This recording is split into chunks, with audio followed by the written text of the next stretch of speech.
देखिए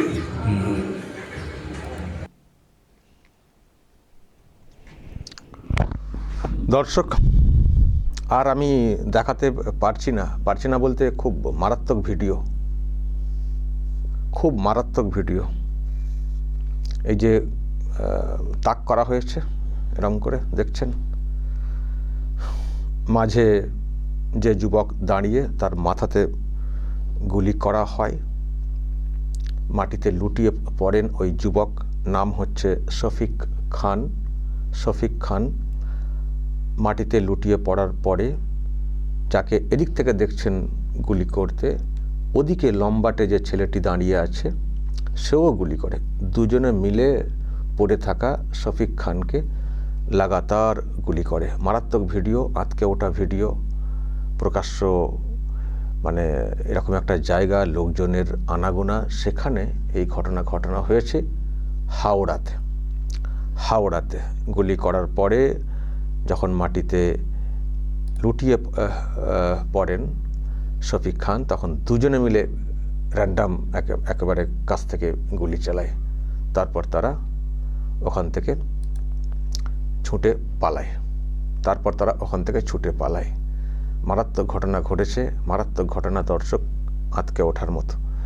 আমি আপনাদেরকে একটু এটা শোনাবো, ওখানকার এক নেতার বক্তব্য। দেখুন উনি কি বলছেন। উত্তর হাওড়ার গোলাবাড়ি থানা এলাকার পিলখানাতে আজকে প্রকাশ্যেই ভোরবেলা একটি মার্ডার কেস হলো। যারা গুলি মেরেছে তারা উত্তর হাওড়া এমএলএ এর রাইট হ্যান্ড হারুন খান উর্ফ খানের নামে যাকে চেনা যায়, তার সঙ্গে রোহিত বলে একটা উপনাম, রফাকত হোসেন যে আর্মস ডিলার আছে। এর আগে এরা অনেকবার জেলে গেছে, এদের উপরে অনেক আপরাধিক মামলা আছে, কিন্তু তার সঙ্গেই এদেরকে দেখা যায় উত্তর হাওড়া বিধায়কের সঙ্গে। এরা উত্তর হাওড়া বিধায়কের রাইট হ্যান্ড, লোক নিয়ে ছেলেপুলে নিয়ে সবসময় ঘোরে। বিগত 26 জানুয়ারি একটি বড় কার্যক্রম করে বিধায়ককে ডেকে ওখানে প্রোগ্রাম করা হয়েছে। এই হারুন খান সেই প্রোগ্রামের আয়োজক, আর এমএলএ তার প্রশংসা করতে করতে সময় শেষ হচ্ছিল না। আজকে এই গোষ্ঠীদ্বন্দ্বের জন্যে একটি মার্ডার হয়েছে, আরও মার্ডার হতে পারত। দুটি টিমই তৃণমূল কংগ্রেসের টিম, দুটাই অপরাধিক। যার মার্ডার হয়েছে সে 3-4 বছর আগে একটা গুলিকাণ্ডে অভিযুক্ত ছিল, জেলে ছিল। সে একটা টিম আছে, টিপু সুলতানের টিম, টিপু, চন্দন, আকাশ সিং এর টিম, তাদের সঙ্গে যুক্ত। তারা হারুনকে মারবে, হারুন তাদেরকে মারবে। এই যে এত সাহস অপরাধীদের বাড়ে কোথা থেকে? উত্তর হাওড়া বিধায়ক সবসময় এদেরকে প্রশ্রয় দিয়েছেন।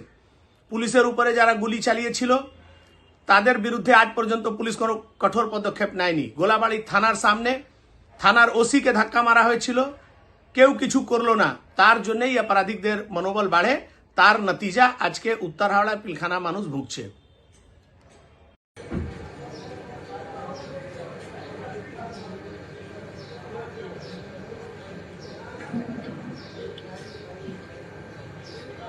देखिए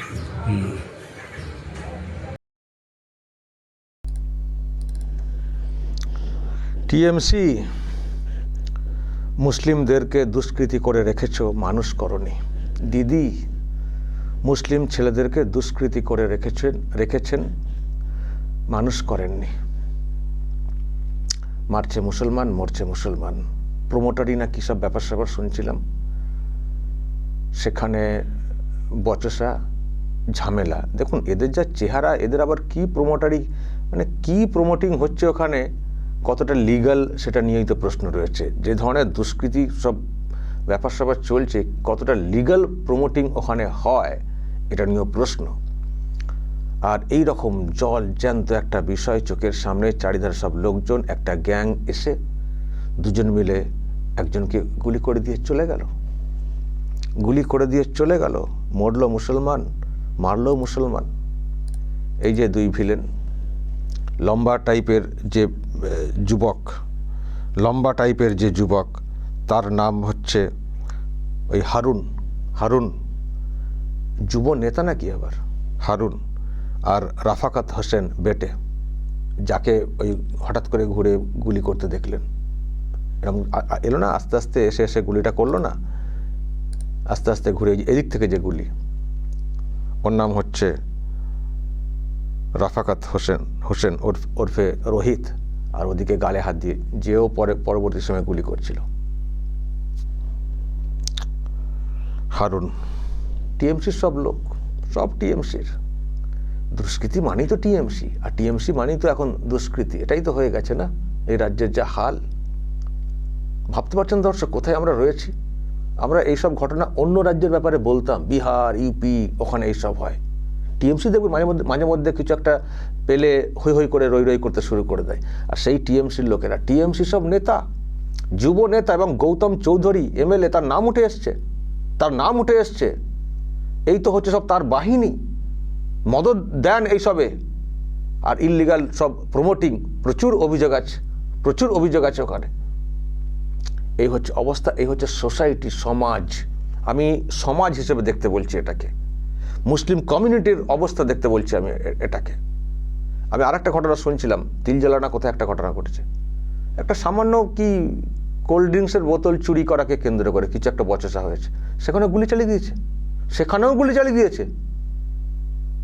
অদ্ভুত, মানে কোনো নিরাপত্তা নেই। আপনার কোনো কিছু বিষয় আপনি কিছু বলতে পারবেন না।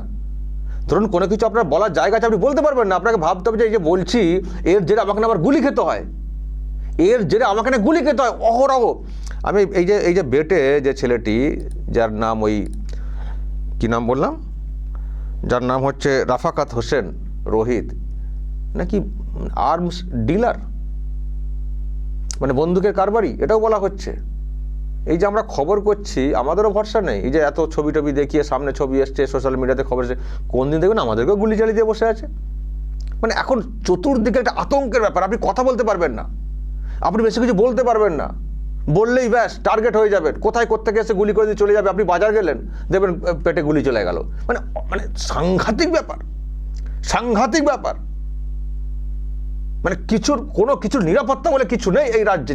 যা তা অবস্থা। আর এই দুষ্কৃতির যেসব ক্রিয়াকলাপ, সেখানে আগে কে? মুসলিম, ইসলাম ধর্মের মানুষ, ইসলাম ধর্মের অর্থ শান্তি। আর এই তো সব ছেলেপিলেদের অবস্থা। আবার এরাই দেখবেন একটা কিছু হয়ে যাক না, নারায়ে তাকবীর, আল্লাহু আকবার বলে রাস্তায় বেরিয়ে সে কি করে বসবে। এই তো শিক্ষা দীক্ষা। আর এদের জন্য মুসলিম সমাজ, মুসলিম কমিউনিটি, ইসলাম ধর্মের সম্পর্কে আজকে কি ধারণা তৈরি হচ্ছে, কিভাবে এদেরকে তৈরি করা হয়েছে,